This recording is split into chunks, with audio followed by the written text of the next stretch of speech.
ઉપલેટાના મોજ ડેમમાં આવ્યા છે નવા નીર। ભારે વરસાદથી ડેમમાં નવા નીરની આવક। મોજ ડેમમાં 5 ફૂટ નવા નીરની આવક થઈ છે। મોજ ડેમની સપાટી 26 ફૂટે પહોંચી છે।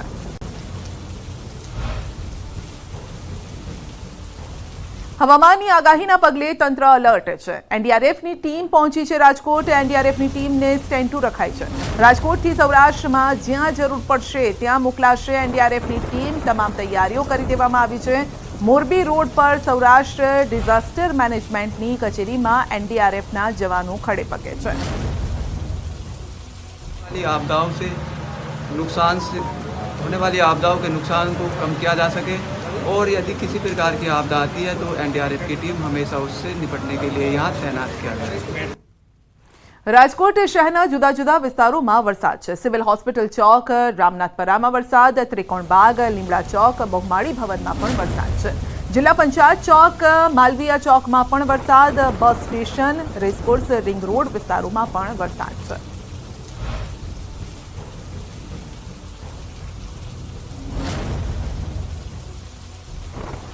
રાજકોટ શહેર અને ગ્રામ્ય વિસ્તારમાં સતત ત્રીજા દિવસે વરસાદી વાતાવરણ છે તે યથાવત જોવા મળી રહ્યું છે અને માત્ર 10 મિનિટ પડેલા વરસાદી ઝાપટાએ જાણે કે રાજકોટ મહાનગરપાલિકાની પ્રી મોન્સૂન કામગીરીના લીરે લીરા ઉડાડી દીધા હોય તે પ્રકારના દ્રશ્યો છે તે ખાસ કરીને સામે આવી રહ્યા છે। જોઈ શકાય છે કે હાલ રાજકોટ શહેરમાં ધીમી ધારે વરસાદ વરસી રહ્યો છે, પરંતુ 10 મિનિટ પૂર્વે જે વરસાદી ઝાપટું પડ્યું હતું તેના કારણે રાજકોટ શહેરના રાજમાર્ગો પર હાલ અત્યારે પાણી છે તે ફરી વળ્યા છે ને લોકોએ, રાહદારીઓએ ખાસ કરીને પાણીમાંથી પસાર થવાની ફરજ પડી રહી છે। તો બીજી તરફ કેટલાક એવા પણ લોકો દેખાઈ રહ્યા છે કે જે હાલ અત્યારે વરસાદી મોજ માણવા માટે રાજમાર્ગો પર નીકળી ચૂક્યા હોવાના દ્રશ્યો છે તે સામે આવી રહ્યા છે। રાજકોટની વાત કરવામાં આવે તો રાજકોટ શહેરની અંદર કિસાનપરા ચોક હોય કે પછી કાલાવર રોડ હોય, કોઠેચા ચોક હોય, ઇન્દિરા સર્કલ હોય, સાથોસાથ વાત કરવામાં આવે તો રૈયા ચોકડી સહિતના વિસ્તારોની અંદર હાલ અત્યારે વરસાદી વાતાવરણ છે તે જોવા મળી રહ્યું છે। મધ્ય રાજકોટની જો વાત કરવામાં આવે તો સિવિલ હોસ્પિટલ ચોક, ધર્મેન્દ્ર રોડ, બસ સ્ટેશન, સાથોસાથ વાત કરવામાં આવે તો રામનાથપરા સહિતના વિસ્તારોમાં હાલ અત્યારે વરસાદી વાતાવરણ છે તે યથાવત જોવા મળી રહ્યું છે। ન્યૂ રાજકોટની અંદર પણ વરસાદી વાતાવરણ છે તે યથાવત જોવા મળી રહ્યું છે। બીજી તરફ ઠેર ઠેર પાણી ભરાવાની સમસ્યા છે તે ખાસ કરીને સામે આવી રહી છે અને રાજકોટમાં અગાઉ ક્યારેય પણ ન જોઈ હોય તે પ્રકારની જે પ્રી મોન્સૂનની કામગીરી છે તેના દાવા પોકળ સાબિત થયા છે। અંકિત પોપટ, ન્યૂઝ 18 ગુજરાતી, રાજકોટ। જૂનાગઢમાં જેસીબી ગટરમાં ખાબક્યું। ગટરની સફાઈ કરતી વેળાએ જેસીબી ગટરમાં ખાબક્યું છે, જો કે કોઈ જાનહાનિ નથી થઈ। ચાલુ વરસાદે સફાઈની કામગીરી કરવામાં આવતી હતી અને તે સમયે જ આ બનાવ બન્યો છે। જોશીપરા અંડરબ્રિજ પાસે મેઇન રોડ પરની આ ઘટના છે, જે આપ જોઈ શકો છો કે ભારે ભરખમ જેસીબી ગટરમાં ખાબક્યું છે જ્યારે સફાઈ કામ કરવામાં આવતું હતું। એક તરફ વરસાદ ચાલુ હતો અને બીજી તરફ સફાઈની કામગીરી ચાલી રહી હતી અને ત્યારે જ બેલેન્સ બગડી ગયું અને જેસીબી ગટરમાં પડ્યું।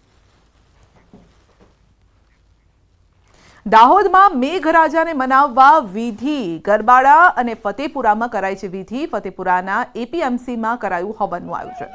ફતેપુરામાં વાલ્મીકી સમાજ દ્વારા હવન કરાયું। ગરબાડામાં આદિવાસી સમાજે પૂજા કરી। પરંપરાગત ગુંદરુ પ્રથાથી આ પૂજા કરાઈ છે અને દર વર્ષની જેમ ગુંદરુ પ્રથાથી આ પૂજા કરાય છે। ગુંદરુ કર્યા બાદ ઘરમાં જમવાનું બને છે। ગુંદરુ કાઢવાનું હોય તે દિવસે જ્યાં સુધી ગુંદરુ પૂજવાની વિધિ ન થાય ત્યાં સુધી ગામમાં કોઈ પણ પ્રકારનું કામ કરવામાં આવતું નથી, તેમજ જમવાનું કે ઘરમાં પાણી પણ ભરી શકાતું નથી। જ્યારે આ ગુંદરા વિધિ પૂરી થાય પછી જ ઘરના તમામ કાર્યો થાય છે। વર્ષ દરમિયાન ગામની સુખાકારી, સમૃદ્ધિ તેમજ મેઘરાજાને રીઝવવા માટે બળવા તથા ગામના પૂજારા દ્વારા લોકગીત પણ ગાવામાં આવે છે। રાજકોટ શહેરના જુદા જુદા વિસ્તારોમાં વરસાદ છે। સિવિલ હોસ્પિટલ ચોક, રામનાથપરામાં વરસાદ, ત્રિકોણબાગ, લીમડા ચોક, બહુમાળી ભવનમાં પણ વરસાદ છે। જિલ્લા પંચાયત ચોક, માલવીયા ચોકમાં પણ વરસાદ, bus station, racecourse, ring road વિસ્તારોમાં પણ વરસાદ છે।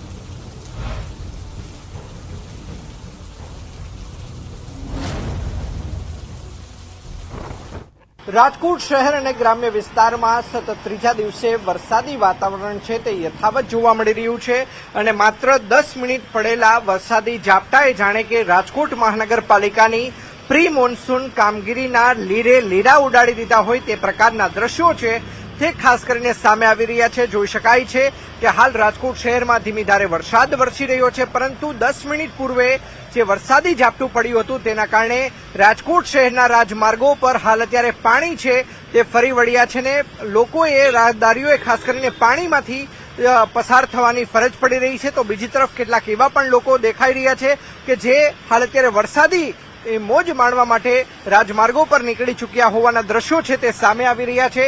રાજકોટની વાત કરવામાં આવે તો રાજકોટ શહેરની અંદર કિસાનપરા ચોક હોય કે પછી કાલાવર રોડ હોય, કોઠેચા ચોક હોય, ઇન્દિરા સર્કલ હોય, સાથોસાથ વાત કરવામાં આવે તો રૈયા ચોકડી સહિતના વિસ્તારોની અંદર હાલ અત્યારે વરસાદી વાતાવરણ છે તે જોવા મળી રહ્યું છે।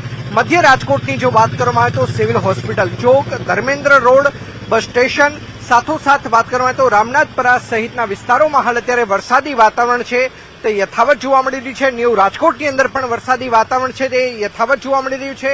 બીજી તરફ ઠેર ઠેર પાણી ભરાવાની સમસ્યા છે તે ખાસ કરીને સામે આવી રહી છે ને રાજકોટમાં અગાઉ ક્યારેય પણ ન જોઈ હોય તે પ્રકારની જે પ્રી મોન્સૂનની કામગીરી છે તેના દાવા પોકળ સાબિત થયા છે। અંકિત પોપટ, News18 ગુજરાતી, રાજકોટ। જૂનાગઢમાં જેસીબી ગટરમાં ખાબક્યું। ગટરની સફાઈ કરતી વેળાએ જેસીબી ગટરમાં ખાબક્યું છે, જો કે કોઈ જાનહાનિ નથી થઈ। ચાલુ વરસાદે સફાઈની કામગીરી કરવામાં આવતી હતી અને તે સમયે જ આ બનાવ બન્યો છે। જોશીપરા અંડરબ્રિજ પાસે મેઇન રોડ પરની આ ઘટના છે, જે આપ જોઈ શકો છો કે ભારે ભરખમ જેસીબી ગટરમાં ખાબક્યું છે જ્યારે સફાઈ કામ કરવામાં આવતું હતું। એક તરફ વરસાદ ચાલુ હતો અને બીજી તરફ સફાઈની કામગીરી ચાલી રહી હતી અને ત્યારે જ બેલેન્સ બગડી ગયું અને જેસીબી ગટરમાં પડ્યું। દાહોદમાં મેઘરાજાને મનાવવા વિધિ ગરબાડા અને ફતેપુરામાં કરાઈ છે વિધિ। ફતેપુરાના એપીએમસીમાં કરાયું હવનનું આયોજન। ફતેપુરામાં વાલ્મીકી સમાજ દ્વારા હવન કરાયું। ગરબાડામાં આદિવાસી સમાજે પૂજા કરી। પરંપરાગત ગુંદરુ પ્રથાથી આ પૂજા કરાય છે અને દર વર્ષની જેમ ગુંદરુ પ્રથાથી આ પૂજા કરાય છે। ગુંદરુ કર્યા બાદ ઘરમાં જમવાનું બને છે। ગુંદરુ કાઢવાનું હોય તે દિવસે જ્યાં સુધી ગુંદરુ પૂજવાની વિધિ ન થાય ત્યાં સુધી ગામમાં કોઈ પણ પ્રકારનું કામ કરવામાં આવતું નથી, તેમજ જમવાનું કે ઘરમાં પાણી પણ ભરી શકાતું નથી। જ્યારે આ ગુંદરા વિધિ પૂરી થાય પછી જ ઘરના તમામ કાર્યો થાય છે। વર્ષ દરમિયાન ગામની સુખાકારી, સમૃદ્ધિ તેમજ મેઘરાજાને રીઝવવા માટે બળવા તથા ગામના પૂજારા દ્વારા લોકગીત પણ ગાવામાં આવે છે।